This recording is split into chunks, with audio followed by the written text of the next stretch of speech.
Hello everyone, welcome to NCC YouTube channel. आज आपण corporate अकाउंटिंगमधील प्रॉफिट प्रायर टू इनकॉर्पोरेशन्स हा टॉपिक बघत आहोत.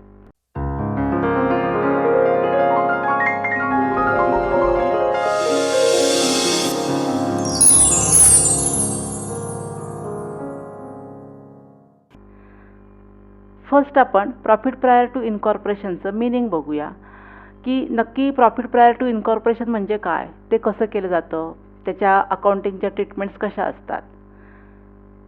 अ joint stock company is an artificial person created by law. कुठची joint stock company ही एक आर्टिफिशियल पर्सन असते. आपण नेहमी म्हणतो की आपल्याकडे एक सोल ट्रेडर असतात.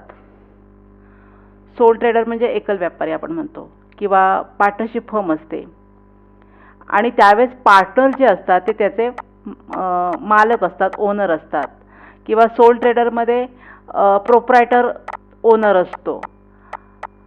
पण जे जॉईंट स्टॉक कंपनी असते त्या जॉईंट स्टॉक कंपनीमध्ये जे शेअर कॅपिटल असतात त्याला आपण म्हणतो शेअर कॅपिटल असतात. म्हणजे शेअर कॅपिटल हे त्याचं कॅपिटल असतं. म्हणून joint stock company is an artificial person. आणि हे जे शेअर होल्डर असतात तर ते बोर्ड ऑफ डायरेक्टरचे नेमणूक करतात, इलेक्शन्स करतात आणि त्यांच्या वतीने सगळा कारभार चालतो. म्हणून त्याला आपण आर्टिफिशियल पर्सन म्हणतो. Incorporation of a company means registrations with registrar of companies. बऱ्याच वेळेला काय होतं की इनकॉर्पोरेशन म्हणजे काय, तर रजिस्ट्रेशन करणं कंपनीचं, म्हणजे कंपनी म्हणून त्याला एक ऑथॉरिटी मिळते आणि कंपनीचा व्यवहार सुरू होतो. म्हणून त्याला आपण म्हणतो incorporation. Sometimes a new company is form to take over a going concern. तर या कन्सेप्टमध्ये गोईंग कन्सर्न म्हणजे चालू असलेला व्यवसाय किंवा running business from date prior to the date of incorporation. कधी कधी काय होतं की प्रॉफिट प्रायर टू इनकॉर्पोरेशन म्हणजे काय की एक चालू व्यवसाय असतो, जसं सोल ट्रेडर, पार्टनरशिप फर्म, हे व्यवसाय रनिंगमध्ये असतात आणि त्याचं ज्यावेळेस रूपांतर आपण शेअर कंपनीमध्ये करतो त्यावेळेस त्या गोईंग कन्सर्न ज्या फर्म्स असतात किंवा सोल ट्रेडर जो काही व्यवसाय असतो तर त्याचं रूपांतर आपण कंपनीमध्ये करताना प्रायर टू इनकॉर्पोरेशन म्हणजे कंपनी होण्या अगोदर त्याला आपण प्रायर पिरियड म्हणतो. आणि त्याला आपण प्रायर पिरियड म्हणतो की डेट ऑफ इनकॉर्पोरेशन, लायसन्स मिळण्याच्या अगोदरचा period. Next profit earn before incorporation. आणि जे प्रॉफिट आपण मिळवतो बिफोर इनकॉर्पोरेशन म्हणजे काय, लायसन्स मिळण्यापूर्वी. कारण ज्यावेळी व्यवसायाचं रूपांतर कंपनीमध्ये होतं त्यावेळी काही पिरियड हा व्यवसाय सुरू असतो आणि तोपर्यंत कंपनीमध्ये त्याचं ट्रान्सफर झालेलं नसतं, म्हणून त्याला बिफोर इनकॉर्पोरेशन म्हणतो. आणि व्यवसाय बंद केला जात नाही, कंपनीचं रजिस्ट्रेशन मिळावं तोपर्यंत व्यवसाय कोणताही बंद केला जात नाही. म्हणून प्रॉफिट अर्न बिफोर इनकॉर्पोरेशन म्हणजे रजिस्ट्रेशन मिळण्यापूर्वी जे काही प्रॉफिट मिळतो त्याला आपण म्हणतो capital profit. And profit earn after incorporation is called revenue profit. Profit before incorporation that is the capital profit जो त्याला म्हणतो is not use for payment of dividend. पण हा जो रेव्हेन्यू प्रॉफिट आहे तो आपण डिव्हिडंडसाठी यूज करू शकतो, कारण हा कॅपिटल प्रॉफिट म्हणजे व्यवसाय सोल ट्रेडर किंवा पार्टनरशिप फर्म असते त्यावेळेचा हा प्रॉफिट असतो. त्यामुळे तो डिव्हिडंड देता येत नाही, कारण तिथे कंपनी अस्तित्वात नसते. Any loss incurred prior to incorporation. आता वरचा जो आपण ऑप्शन बघितला की इथं प्रॉफिटचा आपण बघितला बिफोर अँड आफ्टर. आता आपण म्हणतो की loss incurred prior to incorporation. जर लॉस झाला असेल प्रायर बिफोर इनकॉर्पोरेशनच्या वेळेला तर त्यांना आपण कॅपिटल लॉस म्हणतो. म्हणजे कंपनीच्या वेळी स्थापन होतीये त्याच्या अगोदर सोल ट्रेडर किंवा पार्टनरशिप फर्म असते आणि त्याने जो मिळवलेला लॉस असतो किंवा त्याला जो लॉस सस्टेन झालेला असतो त्याला आपण म्हणतो कॅपिटल लॉस. आणि हा जो लॉस असतो capital loss debited to the goodwill account. हे MCQला तुम्हाला प्रश्न विचारले जातील. The loss suffered by the company after the date of incorporation. हा जो लॉस आहे हा जर इनकॉर्पोरेशनच्या पिरियड नंतर झाला, म्हणजे लायसन्स मिळाल्यावर झाला, कंपनी फॉर्म झाल्यानंतर झाला असेल तर त्याला आपण रेव्हेन्यू लॉस म्हणतो. आणि हा जो लॉस असेल तर तो डेबिट केला तो प्रॉफिट अँड लॉस अकाउंटला, कारण तो कंपनीचा लॉस असतो. म्हणजे मगाशी मी सांगितलं की जो लॉस बिफोर असतो तर त्याला आपण कॅपिटल लॉस म्हणतो आणि तो गुडविल अकाउंटला डेबिट केला जातो आणि जो लॉस आफ्टर इन्कॉर्पोरेशन असतो त्याला रेव्हेन्यू लॉस म्हणतात आणि तो प्रॉफिट अँड लॉस अकाउंटला आपण डेबिट करतो.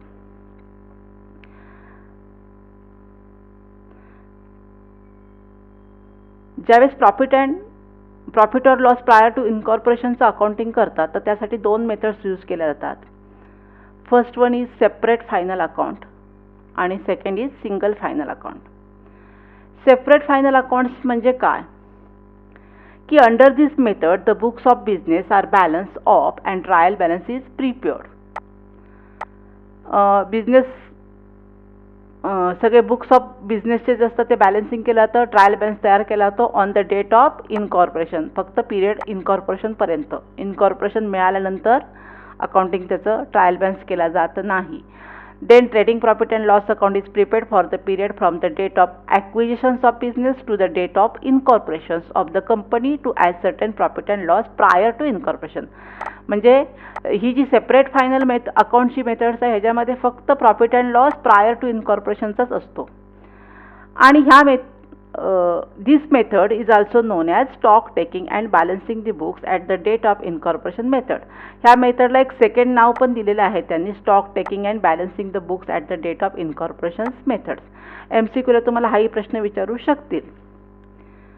आता सिंगल फायनल अकाउंट्स म्हणजे काय, ह्या मेथड्समध्ये अकाउंटिंग कसं केलं जातं. तर under this method a trial balance is prepared at the end of accounting period and trading profit and loss account is prepared for the whole period that is a pre incorporation and post incorporation period. त्याच्यामध्ये जे आपण accounting करतो pre आणि post ह्या दोघांचे accounting इथे होतं. म्हणजे प्री पिरियडचा पण आपण एक्सपेन्सेस आणि इन्कम दाखवतो आणि पोस्टचे पण इन्कम अँड एक्सपेन्सेस दाखवतो आणि त्याला आपण म्हणतो single final accounts. This method is also known as apportioning the results method. म्हणजे ह्याचं पण दुसरं नाव ॲपोर्शनिंग दी रिझल्ट्स मेथड हे आहे.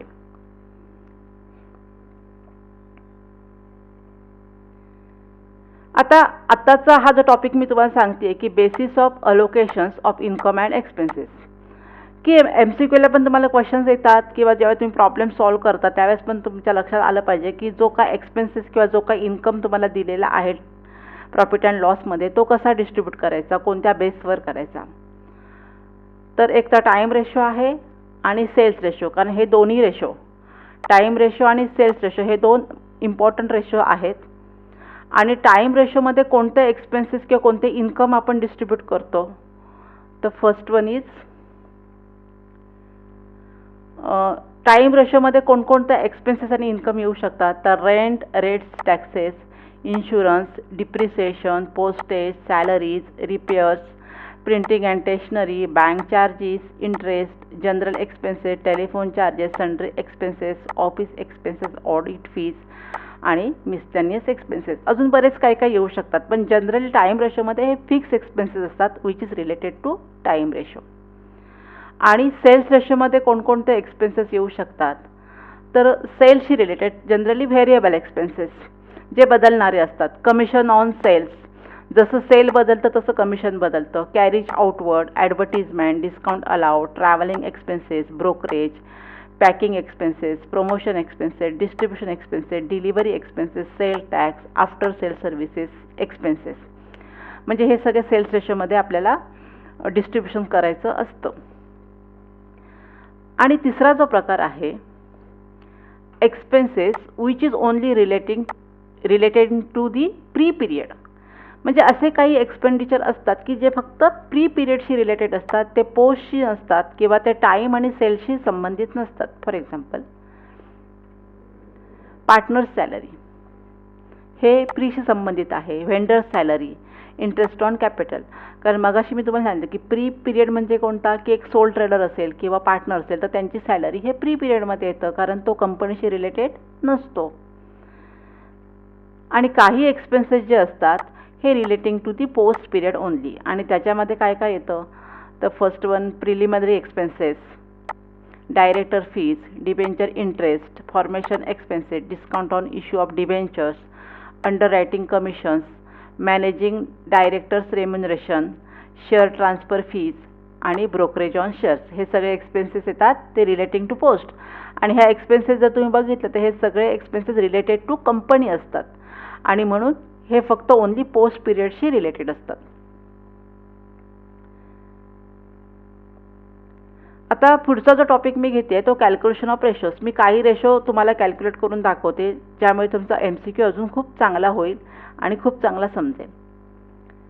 First is the time or period रेशोमधलं मी तुम्हाला एक एक्झाम्पल घेते आहे. एक्झाम्पल असं आहे, A limited was incorporated on 30th April 2019 to acquire a running business from 1st January 2019.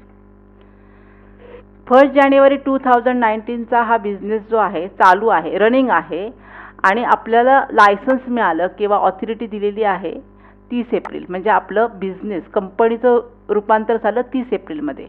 आता याच्यामध्ये कसं असतं की 1st January 2019 चा व्यवसाय रनिंग आहे, सुरू आहे आणि we get the licence on 30th April 2019. So इथे आपल्याला पिरियड कॅल्क्युलेट करायचा 1st January to 30th April. तर जानेवारी पण आहे आणि एप्रिल पण आहे. तर जानेवारी, फेब्रुवारी, मार्च, एप्रिल, देअर आर 4 months. ओके. आता 12 monthsमधले 4 months गेले म्हणजे पुढचा जो पिरियड आपला पोस्ट आहे तो कसा येणार आहे की 1st जानेवारीला जो बिझनेस सुरू झाला तो संपणार कधी 31st December 2019. आणि जर आपण हे महिने काउंटिंग केले 5, 5th, 6, 7, 8, 9, 10, 11, 12, तर there will be 8 months. Okay. आणि मग आपण इथे कसं लिहू शकतो की this is the pre, this is the post period. Pre is the 4 months and post is the 8 months. So it is also divided. 4 1s are 4, 4 2s are 8. So what is the ratio? 1:2, and that ratio is called the time or period ratio. Okay.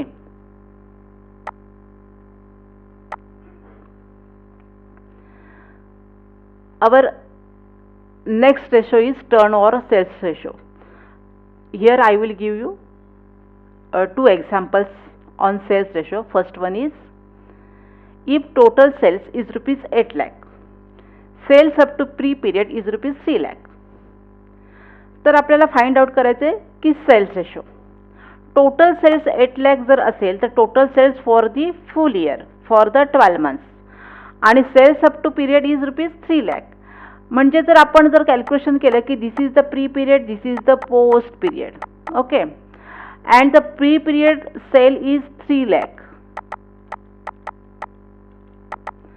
and total sales is rupees 8 lakh. So 8 lakh minus 3 lakh, it will be 5 lakh for post, and the ratio is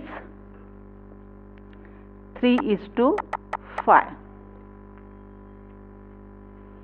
Okay, so ratio is 3:5. आता आपण दुसरं example घेतोय sales रेशोचं. Average monthly turnover from July 2018 was double than that of previous months.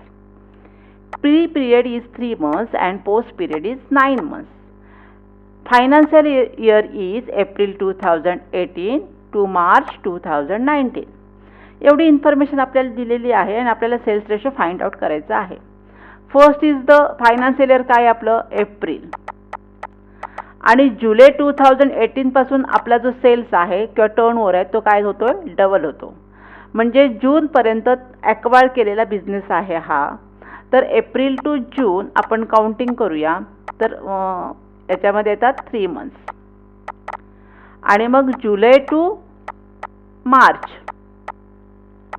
याच्यामध्ये येतात 9 months, कारण 9 + 3 = 12 months. आता आपण फर्स्ट स्टेप काय करूया, इथे प्री लिहूया आणि इथे पोस्ट लिहूया. प्रीचे पिरियड्स किती असतात 3 months, कारण 3 months काय आहे इनकॉर्पोरेशन मिळालेलं नाही आहे, आणि 9 months काय आहे आपल्याला इनकॉर्पोरेशन म्हणजे प्रायर पिरियड आहे 9 months. 3 months is a pre and 9 months is a post. आता या ठिकाणी काय सांगितलं की average monthly turnover July 2018 was double, म्हणजे फर्स्ट 3 monthsचा जो सेल्स आहे इज 1 आणि जो 9 monthsचा पुढचा जो सेल आहे तो डबल झालेला आहे. रेशो किती झाला 3, 9 2 जा 18, म्हणजे रेशो आपला झाला 3:18 आणि ह्याला जर आपण अजून जर डिस्ट्रीब्यूट केलं तर 3 1 जा 3, 3 6 जा 18, म्हणजे रेशो काय झाला, फायनल सेल्स रेशो 1:6. म्हणजे डबल दिलं असेल सेल तर त्याप्रमाणे आपण कॅल्क्युलेशन्स करतो. आणि नंतरचं मी एक एक्झाम्पल घेते आहे, इंटरेस्ट टू व्हेंडर्स. आणि एक्झाम्पल असं आहे की इंटरेस्ट टू व्हेंडर इज ₹1,500. म्हणजे हे तुम्हाला प्रॉफिट अँड लॉसला दिलेलं असेल. Financial year is 1 January to 31 December 2019. The purchase consideration was settle on 30 June 2019. Purchase consideration जे असतं किंवा व्यवसाय ज्यावेळी विकत घेतला जातो, परचेस केला जातो, तर त्याची एक प्राईस काढली जाते आणि त्या व्यवसायाची किंमत केली जाते. आणि ते सेटलमेंट आहे परचेस कन्सिडरेशन, हे 30 जूनपर्यंत त्यांनी सेटल केलेलं आहे. म्हणजे व्यवसाय जो सुरू झाला 1 जानेवारी तर 31 डिसेंबर त्याचा एंड पिरियड आहे आणि 30 जूनपर्यंतच फक्त त्यांनी काय केलेलं आहे, सेटल केलेलं आहे PC. Period ratio is a pre-period is 1st January to 30th April and post period is 1st May to 31st December. कारण इंटरेस्ट टू व्हेंडर करताना आपल्याला पिरियड रेशो सुद्धा विचारात घ्यावा लागतो आणि जो पिरियड आहे 1st January to 30th April. तर 1st January to 30th April म्हणजे जानेवारी मंथ पण आला आणि एप्रिल मंथ पण आला, तर किती होतं, जानेवारी, फेब्रुवारी, मार्च आणि एप्रिल. तर आपला जर प्री आणि जर पोस्ट आपण केला तर प्रीचे महिने किती होतात, 4th मंथ्स येतात. ओके. आणि पोस्टचा म्हटलं तर आपण फक्त 30 जूनपर्यंत काउंटिंग करणार. का, तर the purchase consideration was settle on 30 जून, कारण त्याचं जे इंटरेस्ट असं आहे ते 30 जूनपर्यंतच आहे. म्हणून एप्रिल नंतर मे, जून, तर किती महिने आले पोस्टचे, 2 मंथ्स.